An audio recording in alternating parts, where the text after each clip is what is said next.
Hello प्यारे बच्चों, मैं इमरान सर स्वागत करता हूं आपका अपने YouTube चैनल आई स्मार्ट सॉल्यूशन पर। फाइनली आज की इस वीडियो में हम वेव ऑप्टिक्स के लिए क्लास 12 के फिजिक्स के चैप्टर 10 के लिए एमसीक्यू क्वेश्चन की सीरीज को डिस्कस करने वाले हैं, जो कि टॉप 10 क्वेश्चन यहाँ पर हम देखेंगे। एमसीक्यू के क्वेश्चन जो काफी ज्यादा यूजफुल रहने वाले आपके किसी भी कॉम्पिटेटिव एग्जाम में।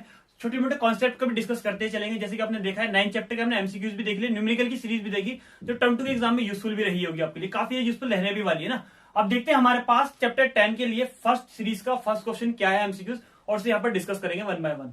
टॉप 10 की सीरीज का पहला क्वेश्चन आपको डिस्प्ले भी हो गया होगा। क्वेश्चन में हमारे पास क्या दिया गया है, क्वेश्चन में बोला है which among the following is the form of energy. इन चार ऑप्शन में से कौन सी ऐसी फॉर्म है जो एनर्जी की फॉर्म है। तो ध्यान रखना, यहाँ पे लाइट हमारे पास एनर्जी की फॉर्म में यूज की जाती है। फर्स्ट का हमारे पास फर्स्ट ऑप्शन ही बिल्कुल करेक्ट है, बाकी अदर ऑप्शन जो है बिल्कुल करेक्ट नहीं है। अब देखते हैं हमारा सीरीज का सेकंड क्वेश्चन क्या दिया है। सेकंड में हमारे पास क्या बोला है, सेकंड में बोला है to rectilinear propagation of light. Light की रेक्टिलिनियर प्रोपोगेशन के लिए in a medium is due to, मतलब किसी भी मीडियम में किसकी वजह से होता है रेक्टिलिनियर प्रोपोगेशन, शॉर्ट वेवलेंथ की वजह से। तो यहाँ पर शॉर्ट वेवलेंथ का कॉन्सेप्ट है high frequency, high velocity, short wavelength सभी है, लेकिन फर्स्ट ऑप्शन इसका भी करेक्ट है क्वेश्चन नंबर सेकंड का। अब देखते हैं क्वेश्चन नंबर थर्ड में हमारे पास क्या गिवन है।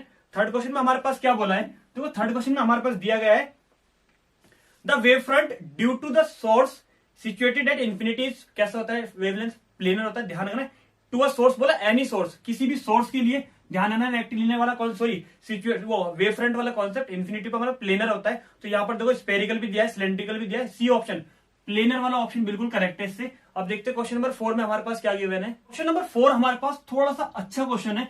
क्वेश्चन में यहाँ पर 4 पॉइंट भी दिए हुए हैं। बोला है which of the following can not be explain on the basis of wave nature of light. Wave nature के बेस पे किस को एक्सप्लेन नहीं कर सकते। पहला कॉन्सेप्ट दिया उन्होंने पोलराइजेशन, ये तो इसमें है ही, चैप्टर में आपने 10 में पढ़े होंगे। चैप्टर 10 में 3 कॉन्सेप्ट है, इंटरफेरेंस, डिफ्लेक्शन और पोलराइजेशन, जो कि डिलीटेड सिलेबस है टर्म 2 का, लेकिन फिर भी किसी से एक्सप्लेन कर सकते हैं। पोलराइजेशन को तो कर सकते हैं, ऑप्टिकल एक्टिविटीज को कर सकते हैं, यस इसे भी कर सकते हैं। फोटो इलेक्ट्रिक इफेक्ट नहीं कर सकते, क्योंकि ये हमारे पास कहां पर है, चैप्टर 11 में है। और डी हमारे पास क्या है, कैम्पटन इफेक्ट, इसे भी नहीं कर सकते। मतलब थर्ड और फोर्थ वाला कॉन्सेप्ट आपका इनकरेक्ट है, यानी कि थर्ड और फोर्थ के लिए ए ऑप्शन बिल्कुल करेक्ट है। अब देखते हैं क्वेश्चन नंबर हमारे पास फिफ्थ क्या है। क्वेश्चन नंबर फिफ्थ हमारे पास क्या है, काफी ज्यादा अच्छा क्वेश्चन है। थोड़ी स्टेटमेंट गिवन है, देखना है कौन सी स्टेटमेंट करेक्ट होगी। Light wave travelling through air strike the surface of water at an angle. मतलब लाइट एयर में पास कर रही है, किसी भी बोल सकते किसी भी एंगल के वाटर के सरफेस पे किसी भी एंगल से स्ट्राइक करती है। Which of the following statement about the light wave property upon entering the water is correct. कौन सी स्टेटमेंट करेक्ट है, चारों स्टेटमेंट देखते हैं। फर्स्ट स्टेटमेंट में क्या बोला गया है, the light speed frequency and wavelength all still same. नहीं, वेवलेंथ भी चेंज हो जाता है इस केस में। फ्रीक्वेंसी होती है जब दोनों मीडियम कंफर्म ना हो, तो ये तो बिल्कुल करेक्ट नहीं है। बी ऑप्शन देखते हैं, the light speed frequency and wavelength all change, नहीं ऐसा नहीं, कुछ सेम भी रहते हैं। सी स्टेटमेंट देखते हैं। सी स्टेटमेंट हमारे पास क्या है, the light speed and frequency change but the wavelength still same. नहीं, वेवलेंथ चेंज हो जाता है इस केस में, तो ये वो वाला केस नहीं है। डी ऑप्शन ही करेक्ट होगा, वैसे रीड करने की जरूरत भी नहीं है, फिर भी देख लेते हैं। The light wavelength and the speed change but frequency still same. इस केस में एयर से वाटर के सरफेस पे आ रहे, तो ध्यान रखना है वेवलेंथ और स्पीड चेंज हो जाती है, इस केस में फ्रीक्वेंसी सेम रहती है। जब दोनों मीडियम ना पता हो तो फ्रीक्वेंसी वाला ये वाला केस उल्टा हो जाता है। क्वेश्चन फिफ्थ का डी ऑप्शन बिल्कुल करेक्ट है। क्वेश्चन नंबर 6 देखते हैं अब। क्वेश्चन नंबर 6 में हमारे पास क्या बोला गया है, 6 भी अच्छा क्वेश्चन है। 6 में बोला गया the coherence of two light sources means that the light wave emitted have. कैसे फेज डिफरेंस होता है उन्होंने यहाँ पूछा है। सेम फ्रीक्वेंसी होती है, सेम इंटेंसिटी होती है, सेम फेज, वो फेज डिफरेंस जो होता है हमारे पास कैसा होता है, कांस्टेंट होता है, या सेम वेलोसिटी होती है। तो ध्यान रखना है इस कॉन्सेप्ट में, यहाँ पर बहुत अच्छी देखना कोहेरेंस, आपने कॉन्सेप्ट देखो, इनकोहेरेंस वाले कॉन्सेप्ट। यहाँ पर हमारे पास इसका सी ऑप्शन बिल्कुल करेक्ट है। क्या बोला गया इन्होंने यहाँ पर, कांस्टेंट हमारे पास फेज डिफरेंस रहता है, तो ये चीज चेंज होती है, इसलिए कोहेरेंस और हमारा कॉन्सेप्ट होता है ये वाला। सो इसका सी ऑप्शन बिल्कुल करेक्ट है। और ये इंटेंसिटी या फ्रीक्वेंसी या फिर वेलोसिटी वाला कॉन्सेप्ट यहाँ पर अप्लाई नहीं होगा। कोहेरेंस इनकोहेरेंस का कॉन्सेप्ट को अपने डिटेल में पढ़ा हो तो आपको क्लियरली पता चल गया होगा कि जो उसका बोल सकते हैं फेज डिफरेंस होता है बिल्कुल कांस्टेंट रहता है, चेंज नहीं होता कहीं पर भी। तो सी ऑप्शन में यही दिया गया है। क्वेश्चन नंबर 7 देखते हैं अब। क्वेश्चन नंबर 7 में हमारे पास क्या दिया है, थोड़ा सा बोल सकते हैं डायमेंशन वाला कॉन्सेप्ट है। या बोला है the optical path difference is defined del x equal to 2 pi upon lambda, 2x upon lambda, ठीक है। और बोला है व्हाट आर डायमेंशन, डायमेंशन क्या होगी of optical path difference. Optical path difference के लिए डायमेंशन क्या होने वाली है।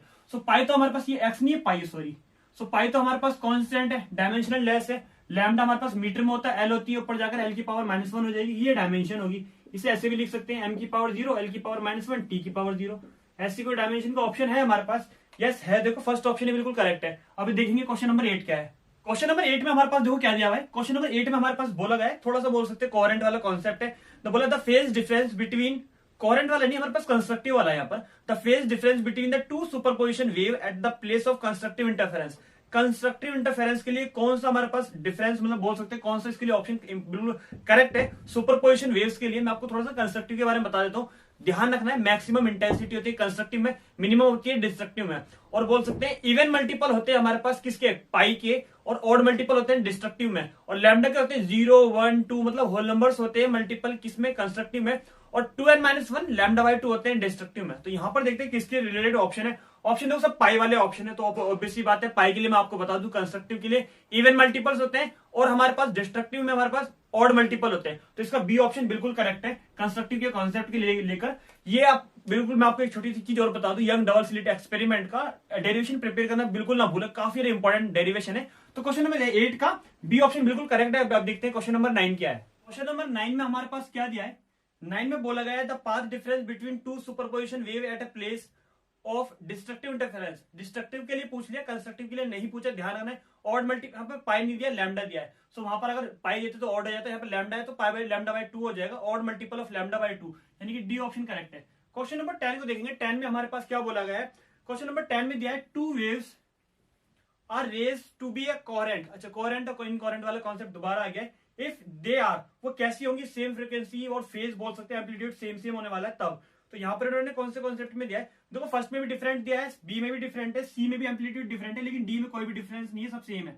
तो इसका बिल्कुल बोल सकते हैं डी ऑप्शन बिल्कुल करेक्ट है। होप सो टॉप 10 एमसीक्यूज की सीरीज काफी ज्यादा यूजफुल लगी होगा आपको चैप्टर 1 से, तो ये चैप्टर 10 से सॉरी। अगर आपको ये सीरीज आपको पसंद आए, सभी एमसीक्यूज आपको अच्छे लगे, तो वीडियो को लाइक करना ना भूलें। अगर आप चैनल पे नए हैं तो चैनल सब्सक्राइब जरूर करते हैं, ताकि अच्छी अच्छी वीडियोस, अच्छे अच्छे नोट्स आपके पास टाइम टू टाइम पहुंच सके।